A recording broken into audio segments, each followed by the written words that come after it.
Hello and welcome. I'm David Beard, contributing editor for Daily Kos Elections. And I'm David Neer, political director of Daily Kos. The Downballot is a weekly podcast dedicated to the many elections that take place below the presidency, from Senate to City Council. You'd be doing us a huge favor if you subscribe to the Downballot on Apple Podcasts. Just open the app on your phone or computer and type in the Downballot, and you'll find us right there. You can also find the Downballot on every other platform where you listen to podcasts. Just type in dailykos.com/the Downballot. So we've got a ton to cover this week. Big primary night on Tuesday. So what are we going to be talking about today? We have so much to talk about, so many races to recap.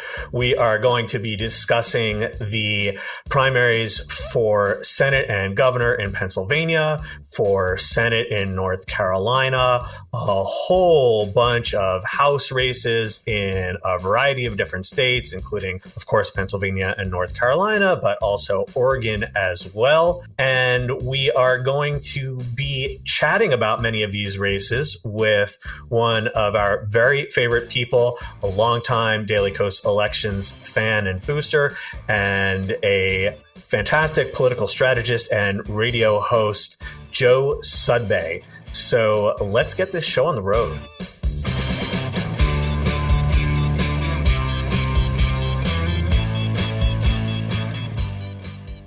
We had a huge primary night on Tuesday in a whole number of states with some very exciting races that have a lot of meaning for November. And we will be talking about all of the big ones on today's show, but we are saving several of the juiciest contests to talk about with our guest on today's episode, Joe Sudbay.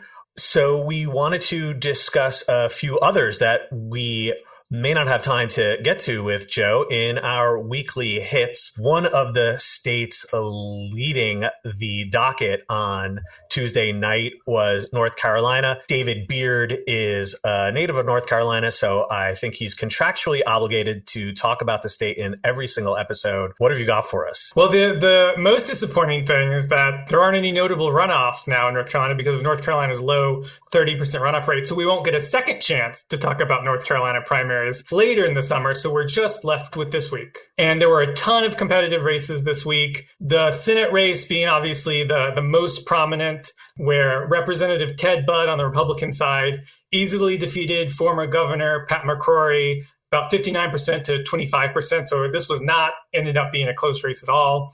And so Budd will face former state Supreme Court Chief Justice Sherry Beasley in November. Beasley narrowly lost re-election in 2020 by about 400 votes in a awful close competitive race there. So she is primed to go forward and take on Budd there. She had very nominal primary competition and won in a huge landslide. The most notable thing, because it was pretty obvious that Budd was going to take this for a pretty good while now, is the sort of hopefully final demise of Pat McCrory, former governor, as I said, who is most notable nationwide for having passed the bathroom bill that was this anti-trans legislation and losing in 2016, at least in part because of that, to now North Carolina Governor Roy Cooper. And McCrory on election night was a real sad sack about everything. He, in his farewell speech, was sort of like, and I quote, "Now I have to do some real self-evaluation of where I belong." He was upset about the lack of a sense of civility, a sense of character.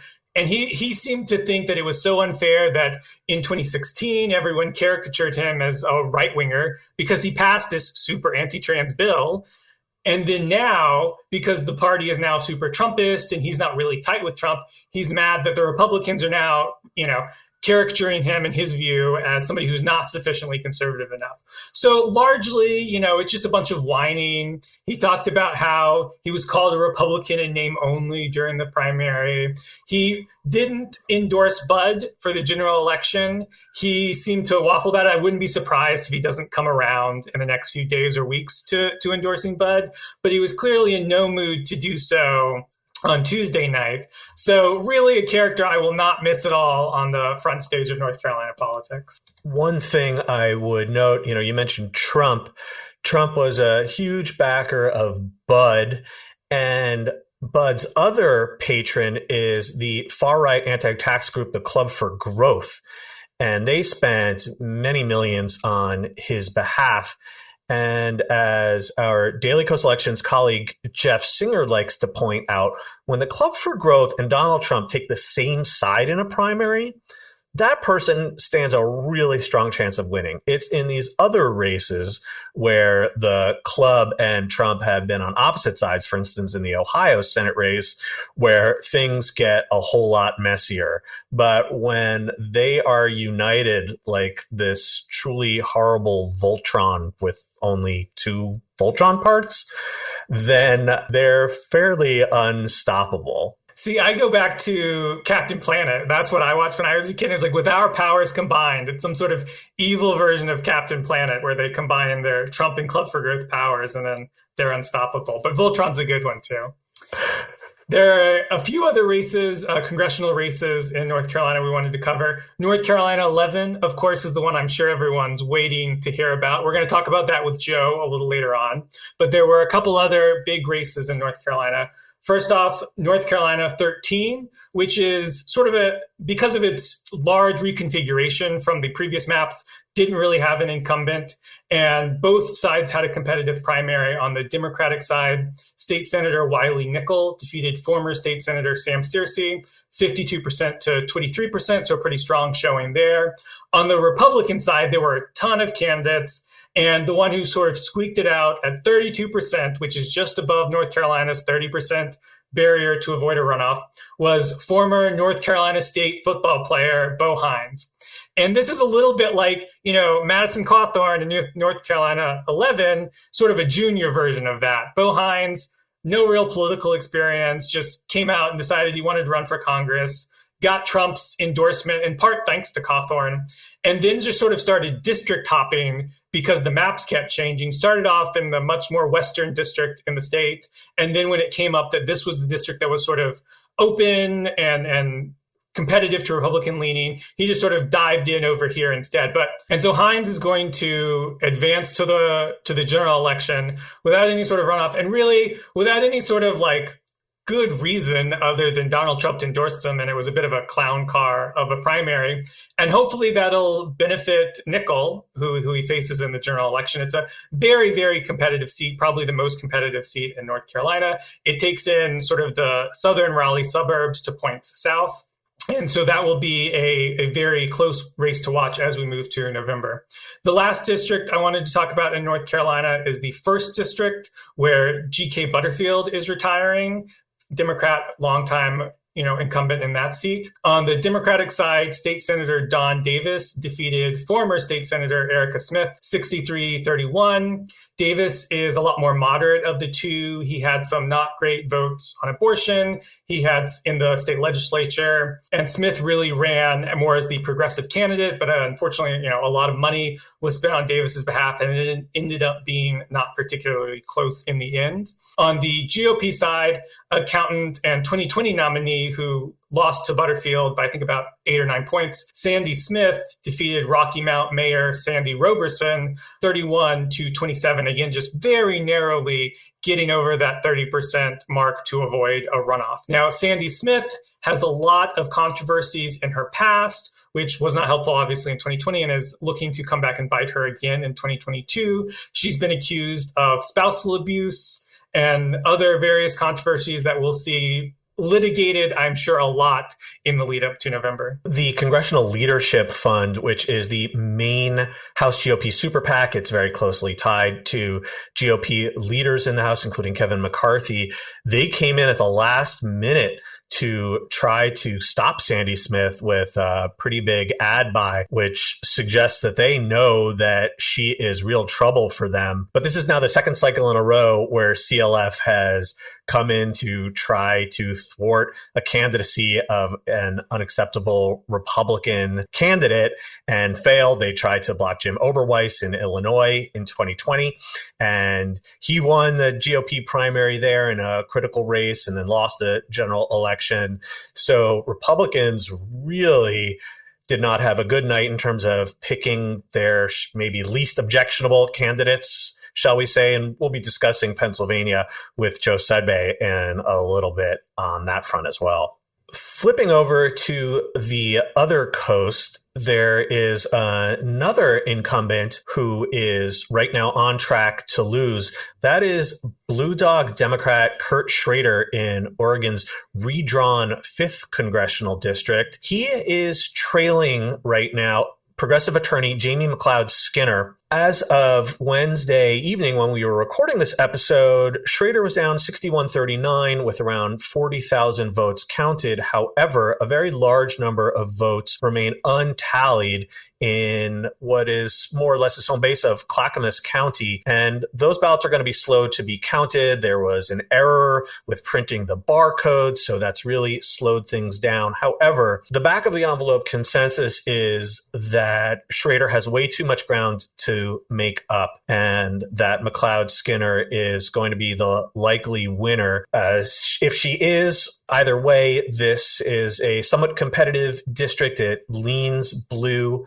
It got a little bit bluer, in fact, in redistricting, thanks to Democrats. But the real news will be replacing a moderate like Schrader with a much more progressive alternative. You know, there's a lot of things we could say about Schrader.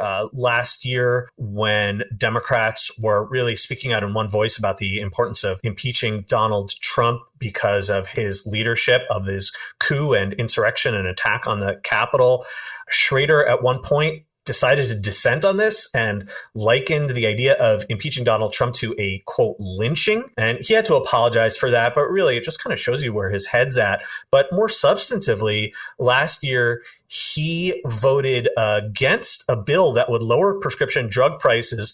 Democrats, progressives have often attacked him as being in the pocket of the big pharmaceutical industry. That was just really an unacceptable vote. It really helped derail this bill. And lowering prescription drug prices is something that Democrats of all stripes, they're able to talk about. They want to run on this. This really unites moderates and progressives. Joe Biden's on board. And Schrader is a pain in the ass. And he has caused problems like this again and again. If he loses, well, you know what? As long as Democrats hold his seat, and there's every reason to think that McLeod Skinner can, this will be a huge upgrade for the caucus. Absolutely. And this is another example of how redistricting years are a little different than all other years, because normally, you know, Schrader, a longtime incumbent, would know the whole district he's represented before. In this case, because Oregon got an additional district, there had to be some changes pretty much everywhere in the state. And the district stretches sort of from just south of Portland down to Bend. And the Bend area is very fast growing. It's not in Schrader's old district, but it's in an area where McLeod Skinner had run before. And so she had a base there, and that vote went very heavily for her. So you really see how it's a combination of Schrader being out of step with the district and redistricting, bringing in new voters who are willing to take a fresh look and be like, hey, this guy isn't who we want to be representing us in Congress. So you can see how that happens in a redistricting year. That wouldn't happen in, say, like a 2018 or a 2014 or something like that. And there's other Oregon districts. Oregon 6 is another district that we're going to talk about with Joe a little later, as well as I mentioned the Pennsylvania statewide. So stay tuned for all of that. But there's one more district I wanted to talk about here in the weekly hits before we moved on, and that's Pennsylvania 12. Pennsylvania 12 is a Pittsburgh-based district where longtime Democratic incumbent Mike Doyle is retiring. And in that one, State Representative Summer Lee very, very narrowly leads Steve Irwin, who's the former chief of the Pennsylvania Securities Commission. It's right now 41.7 to 41.3, so just razor thin, and there's sort of an unknown number of votes outstanding. A small number of Allegheny County precincts were not reported and will probably not be reported until early next week. So we're probably going to have to wait a few days to find out the final result there. But this was a race that drew a ton of investment on both sides. a number of, more conservative to moderate groups backed Irwin, while a number of progressive groups backed Lee. A ton of money was spent on this race. And the way that the ballots came in is Irwin took a very big lead early on election night, as he did very well with the mail ballots and the early ballots. And Lee did very well with the election day voters, particularly in Pittsburgh, and just clawed back and clawed back and clawed back. And at the very end, took this very narrow lead, which it looks like, I think she's probably the slight favorite to hold on, but we really won't know for a few days. But really one of the most hard-fought primaries we've seen on the Democratic side so far this year. And I should add, this is a safely Democratic seat. It would have voted for Joe Biden by about 20 points. And whoever does win the primary on the Democratic side is going to be facing off against Mike Doyle. Yeah, the Republicans somehow found a candidate who happens to have the same name as the retiring longtime Democratic incumbent. As far as we know, there is no relation. And before anyone gets too concerned, that I've seen people freak out about things like that. Could some voters somewhere out there be like, oh, Mike Doyle, and vote for the Republican? Sure. Is this going to change anything on the margin where it's going to affect the general election? Absolutely not. So let's just all take our amusement and not get worried about that. We have much, much more to come on Tuesday's primaries and other goings on in the world of down ballot politics, which we will talk about with our guest, Democratic strategist Joe Sudbay. We're going to take a short break, so stick with us.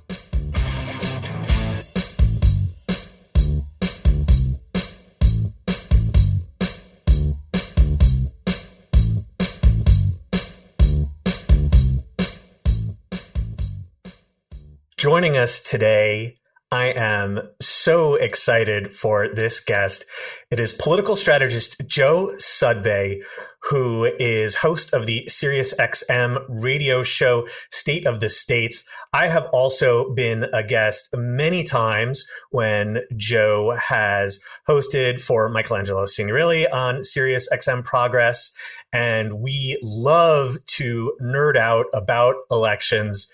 Joe is very much in the style of myself and my co-host David Beard in terms of just being a huge nerd about down ballot elections. So this is going to be a little bit of a role reversal. Usually I go on Joe's show and he quizzes me about elections that have recently taken place. But this time I'm going to put Joe on the hot seat. And of course, on Tuesday, we just had by far the biggest primary night of the year, including in some absolute must-watch states with some enormously important races. So let's start at the very tippy top of the prominent race list. And that's going to be in Pennsylvania for the Senate contest. So Joe, why don't you fill us in on what happened there and what we still don't know? Sure. So obviously, in both the gubernatorial and Senate races, there are open seats.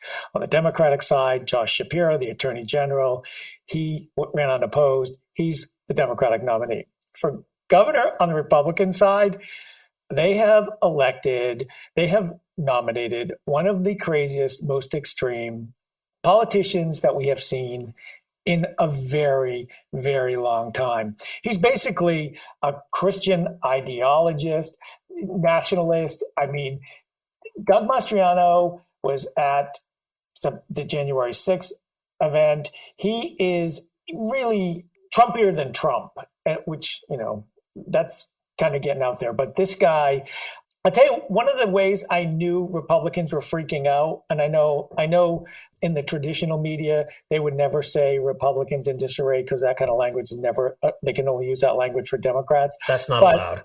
That's not allowed. But if you were ever going to talk about Republicans in disarray, the Pennsylvania gubernatorial race is a shining example. Things get so bad. Two things happen. A lot of Republican donors said if Mastriano wins, they're going to support Shapiro. The other thing that happened is there was this frenzied effort to try and maybe back Lou Barletta, who used to be a member of Congress. Before that, he was the mayor of Hazleton, one of the most extreme anti-immigrant politicians around. Well, I mean, it's just normal now for the Republican Party, but he used to be extreme in the GOP. He lost the Senate race by about 13 or 14 points in 2018. That's how desperate they were that they decided maybe Lou Barletta would be their savior. So they've got Mastriano now. He gave on Tuesday evening like a really, really batshit crazy acceptance speech. Look for some clips. You don't want to watch the whole thing, but look out for some clips and you'll just get a good sense of it. On the Senate race, we still don't know who the GOP nominee is. And there's just something so delicious about it because Trump's guy, Dr. Oz, was up by a smidge.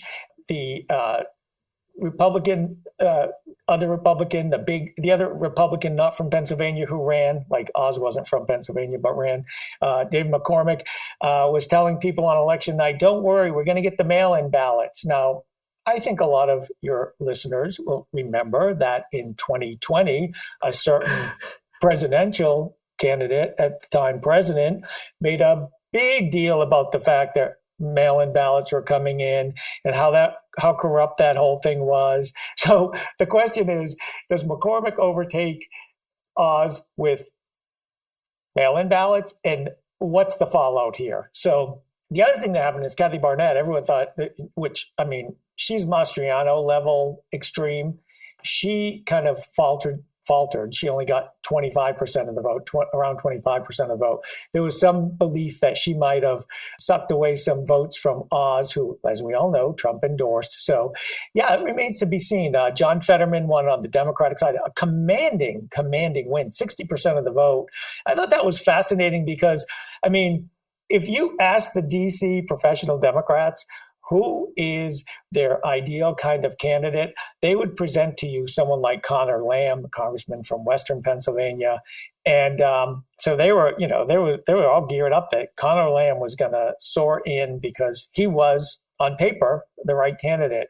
The voters of Pennsylvania did not think so at all. And John Fetterman got around 60% of the vote. So really shapes up to be a very important year. I think one thing to remember about the gubernatorial race is that the governor has the power to appoint the Secretary of State. That person will be in charge of elections. And Mastriano wants to rig the election. So not only is it an important election for Pennsylvania, it's an important election for 2024's presidential race. That's a really good point about appointing the Secretary of State. Mastriano, the first time I ever heard about him was right after the 2020 election. He went to a meeting with Trump at the White House, part of the months-long gambit to try to overturn the election results. But the most remarkable thing that happened was that Mastriano found out that he was COVID positive while he was meeting with Trump. How do you let that happen? It was completely nuts. And also it was super weird. His own son and his son's friend were also at the meeting with Trump. It was just very, very bizarre kind of small-time stuff.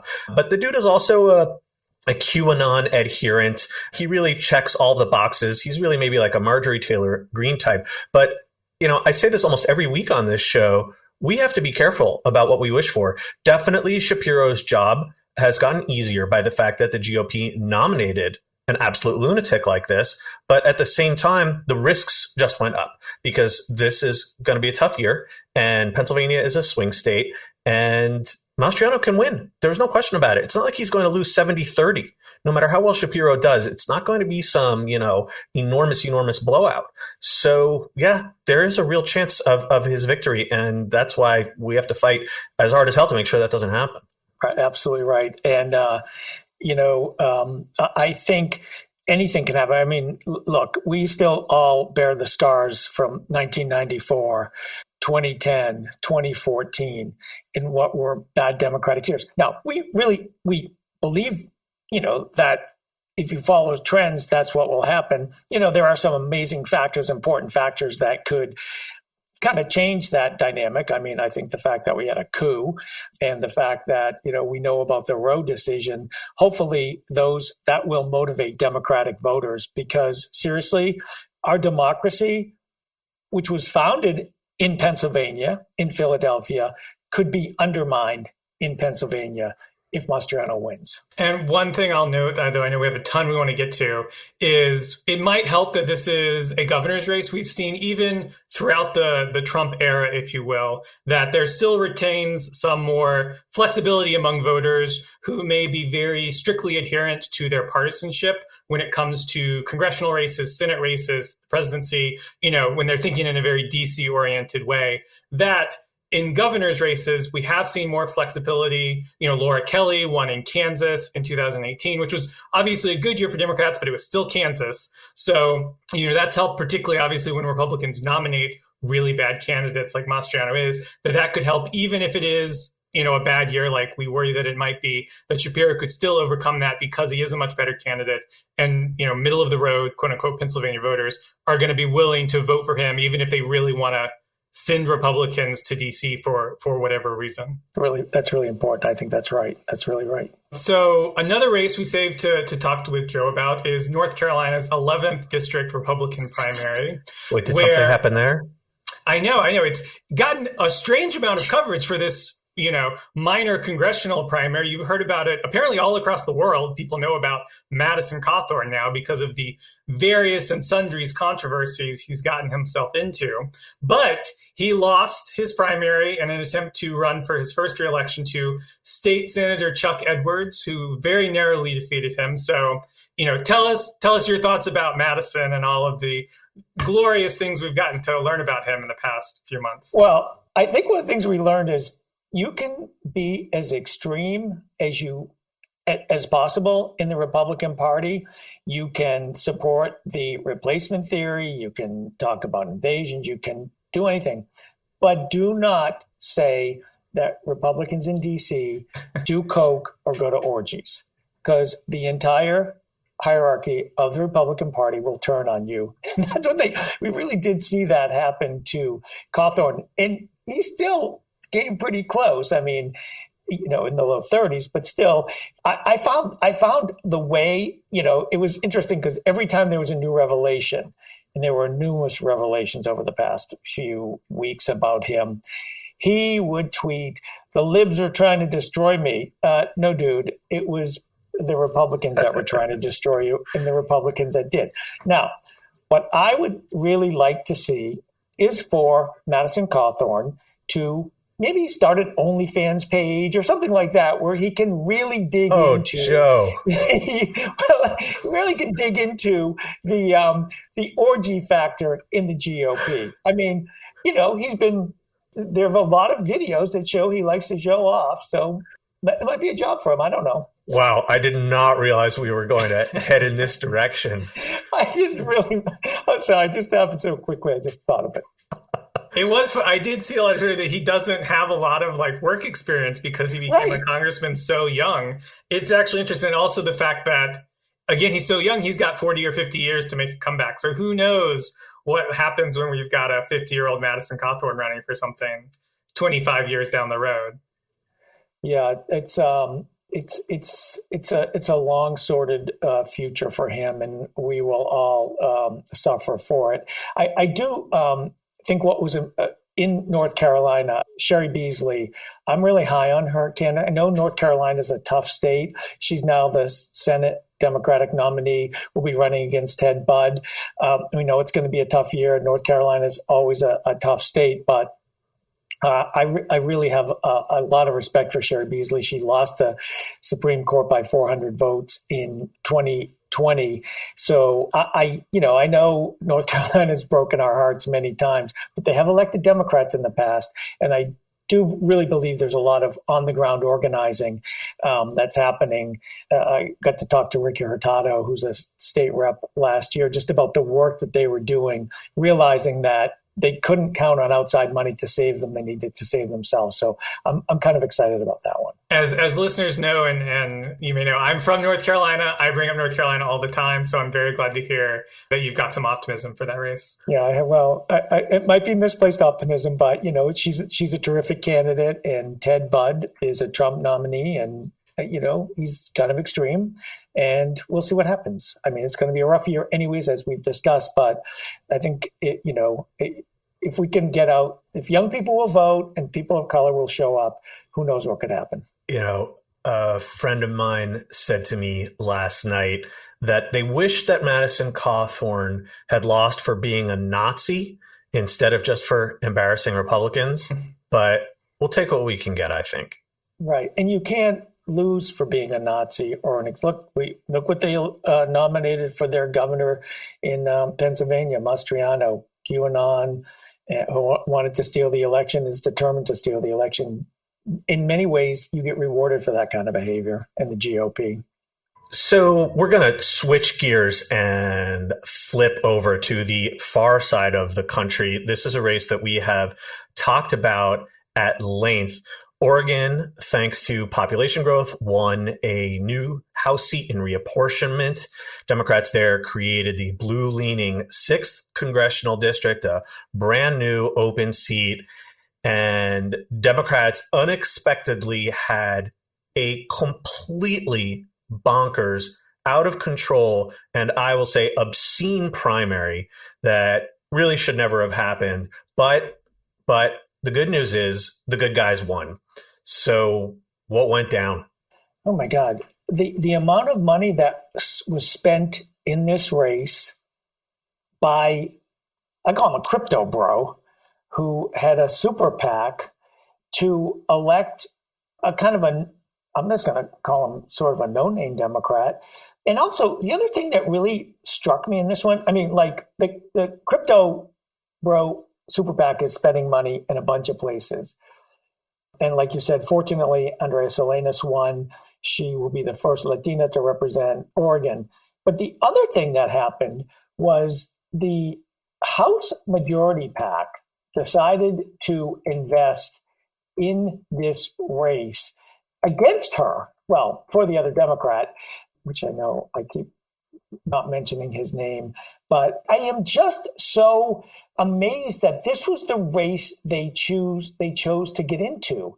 And it really pissed off the House Congressional Caucus, the Democratic Congressional Caucus, because they were spending money to defeat a woman who could be, she's a great Democrat. She's been a state rep. She worked for Harry Reid. And it's like, where did that strategy come from? I just don't get it. I don't get that amount of spending. I mean, the crypto bro spending, we don't have any control over that. But what was it that prompted, I still don't understand, the House Majority PAC to invest in this race? I know you've had people from House Majority on the show, but it was kind of mind-boggling to watch the money. But I'm glad Salinas won. That was the outcome we wanted. But it was just bizarre to watch. It was totally bizarre. And I want to be clear that our guest from HMP came on before we learned about their decision to put $1 million in this race. You know, there is no clear answer. There has been a lot of speculation that HMP made that investment because Sam Bankman-Fried, who is the crypto billionaire, he actually runs a quote unquote exchange for cryptocurrency, that Sam Bankman-Fried had possibly offered to give a donation to HMP in exchange for them getting involved on behalf of his favored candidate. We won't know until Friday at the soonest, which is when the next financial reports are due for super PACs like that. But it will cast a cloud over this race no matter what. And, you know, as you were alluding, Salinas, she'll be, if she wins in November, the first Latina to represent the state in Congress. And she had heavy support from the Congressional Hispanic Caucus, which has in the past also been a huge supporter of House Majority PAC. They've given the group something like $6 million over the years. So to divide groups that are normally on the same side, especially since, as we have said in the past, that HMP has never played in a Democratic primary like this before, it truly made no sense. And, you know, the total spending for Carrick Flynn, that's the candidate who was backed by all this crypto money, he might get around 15,000 votes in the end, let's say. The totals aren't known yet and won't be for a little while. They probably spent about $15 million on him, which means that he spent $1,000 a vote. That's completely ludicrous. But I thought that was a great outcome, because hopefully these schmucks learn a lesson or two and don't try to pull this kind of BS, especially since right now Salinas is doubling up Flynn. She's leading 38-19. This is as of Wednesday afternoon when we're recording this show. So I hope we don't see this kind of thing happen again. I'm not optimistic, but this is a pretty humiliating outcome for the $15 million gang. Yeah, absolutely right. The other race I've been following pretty closely in Oregon is the 5th district. And as of now, Jamie McLeod Skinner has a pretty good lead over incumbent Kurt Schrader, who was one of the unbreakable nine, one of the people who were willing to undermine Joe Biden's presidency in the House. I think he voted against the rescue plan. He was always threatening to. He was one of the people that helped undermine Build Back Better, and very wealthy. And he looks like he's going to lose. And you know what? I say good riddance. Good riddance. He was very, very close to the pharma industry. And guess what? People don't appreciate when you get to point out that your own member of Congress is undermining your ability to get cheaper drugs in a Democratic primary. It doesn't really help you. And Jamie McLeod Skinner, hopefully she'll pull it out. She's terrific.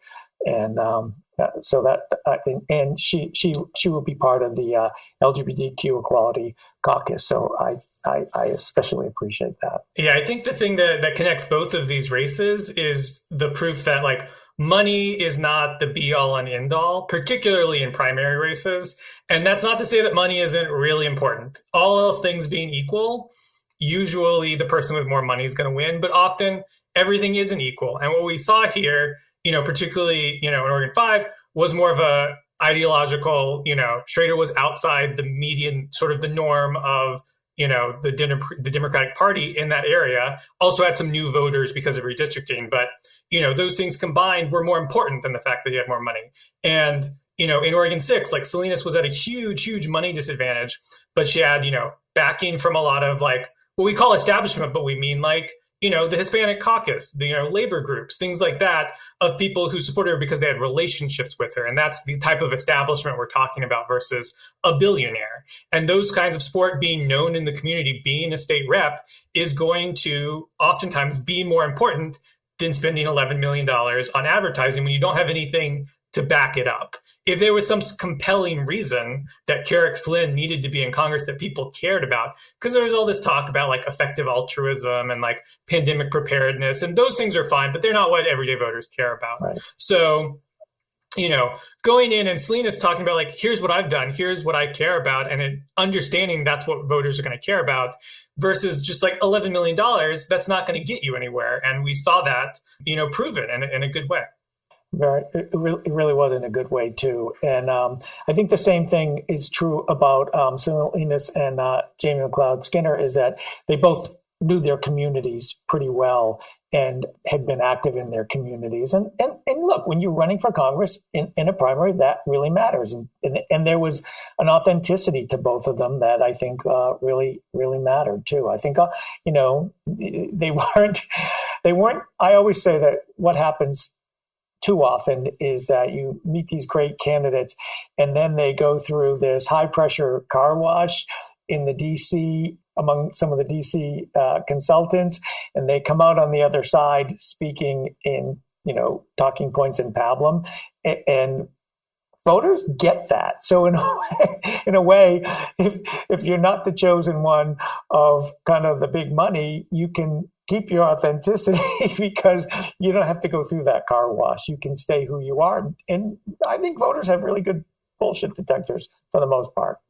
I think we have some pretty good bullshit detectors on this show, too, because we're going to talk about some serious bullshit that went down, not in the primaries, but in New York, where the court-appointed expert who is drawing a new congressional map released a new map earlier this week. It made radical changes to the existing map. It was very different from the map that was struck down.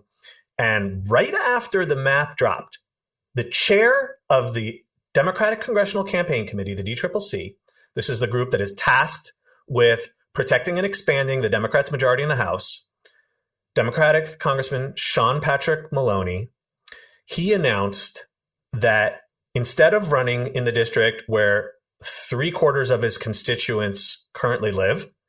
He would run one district to the south, where only 1/4 of his constituents live, and where 3/4 of the constituents are represented by a progressive Black freshman, Mondaire Jones. What the hell is Sean Patrick Maloney thinking? I think Sean Patrick Maloney thinks about Sean Patrick Maloney first and foremost and only. And that sounds kind of harsh, but that's just who he has been. As you mentioned, he chairs the DCCC, which should be solely focused on expanding the Democrats' margin this year, and instead he put himself first. I saw a tweet today from Jake Sherman, who does Punchbowl News, which I refer to as one of the the Capitol Hill gossip publications.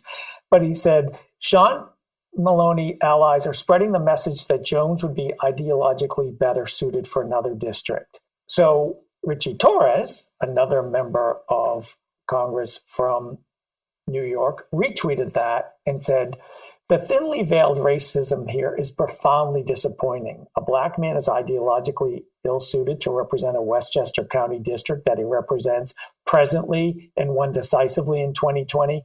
Outrageous.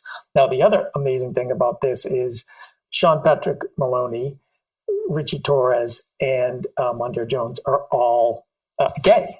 So it just kind of, it's one of these things that you're like, dude, help out your fellow members. But I'm appalled by Sean Patrick. I will tell you, in 2015, there was a vote pushed by Republicans. That was when they controlled the House.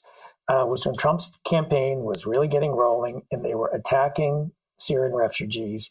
And the House took a vote, and a number of Democrats sided with the Republicans on this. And, if you know the story of refugees, there are so many LGBTQ refugees that come to this country to save their lives. And 3 members of the House Equality Caucus that represent, that's LGBT members, Jared Polis, Kirsten Sinema, of course, and Sean Patrick Maloney voted with the Republicans. And it was I thought that was one of the most appalling votes I had seen to that point.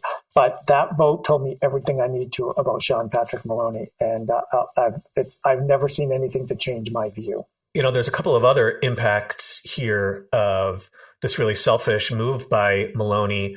First off, and this one is in a way the most important to me, is that by abandoning New York's 18th congressional district, instead wanting to run in the 17th, he's making it more likely that we'll lose the 18th. And that's completely unforgivable. But just as unforgivable is he wants Mondaire Jones to run in the 16th district. Well, that district is also represented by a first-term progressive Black man, Jamal Bowman. So Maloney is trying to both risk a vulnerable seat, the 18th, and reduce representation among Black progressive men by pushing them into a primary against one another.